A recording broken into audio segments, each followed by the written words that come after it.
A reading from the second book of Samuel, chapter 12, verses 1 to 7 and 10 to 17.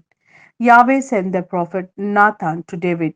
He came to him and said, in the same town were two men, one rich, the other poor. The rich man had flocks and herds in great abundance.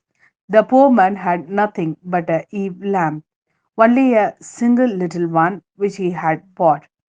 He fostered it, and it grew up with him and his children, eating his bread, drinking from his cup, sleeping in his arms. It was like a daughter to him. When a traveler came to stay, the rich man would not take anything from his own flock or herd to provide for the wayfarer who had come to him.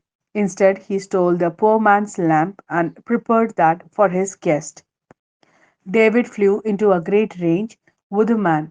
As Yahweh lives, he said to Nathan, the man who did this deserves to die for doing such a thing and for having shown no pity.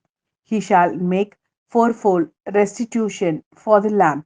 Nathan then said to David, you are the man. Yahweh, God of Israel, says this: I anointed you king of Israel.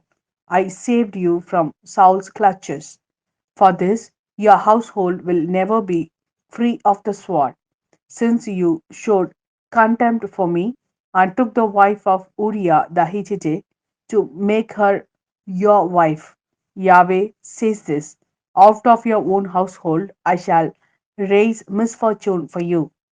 Before your very eyes I shall take your wives and give them to your neighbor, who will lie with your wives in broad daylight. You have worked in secret, but I shall work this for all Israel to see in broad daylight. David said to Nathan, I have sinned against Yahweh. Nathan then said to David, Yahweh, for his part, forgives your sin. You are not to die. But since you have outraged Yahweh by doing this, the child born to you will die. And Nathan went home. Yahweh struck the child which Uriah's wife had borne to David, and it fell gravely ill. David pleaded with Yahweh for the child. He kept a strict fast and went home and spent the night lying on the ground, covered with sacking. The officials of his household stood round him, intending to get him off the ground, but he refused, nor would he take food with them. This is the word of Lord.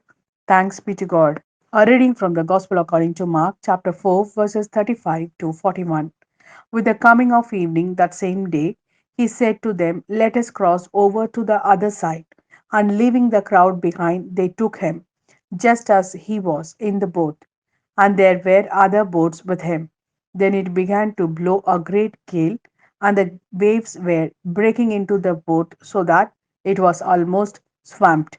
But he was in the stern, his head on the cushion, asleep. They woke him and said to him, Master, do you not care? We are lost. And he woke up and rebuked the wind and said to the sea, quiet now, be calm. And the wind dropped, and there followed a great calm. Then he said to them, why are you so frightened? Have you still no faith?